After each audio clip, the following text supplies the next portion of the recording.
In your new book, you wrote that trauma is not what happens to you, but what happens inside you.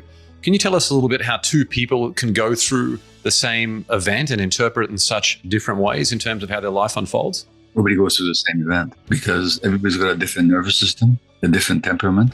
Like, for example, let's put you through the same event in a thought experiment, okay?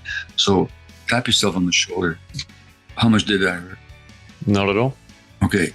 Now imagine, though, that your shoulder is bare and there's a burn there. So your skin has been sloughed off and your nerve ending close to the surface. That means you're thin-skinned. Now tap yourself with the same force. What are you going to feel?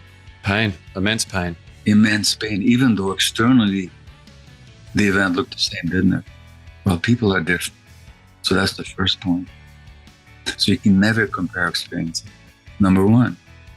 Number two, what if you're a 3-year-old and somebody bullies you, but you go home and you talk to mommy and daddy, oh, they did this to me, and they say, oh, come here. That must have been really bad for you. I'm sure you feel really upset about that. Come here, let me hug you. Another kid has the same bullying, but they don't have the parenting support. Do you think their experience is the same? No. So trauma is not what happens to you externally. Trauma is what happens inside you.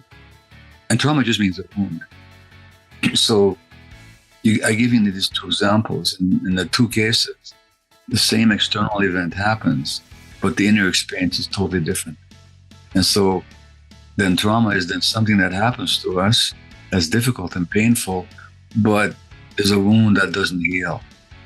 And so that's what trauma is. So that's why I say that trauma is not what happens to you, it's what happens inside you, which is a good thing. Because if trauma is what happens to us, there's nothing afterwards we can do about it. Or whatever happened to you or me as a child happened. It's never not going to happen. It's never not going to have not happened. But if trauma is the wound that we sustained, that can be healed right now.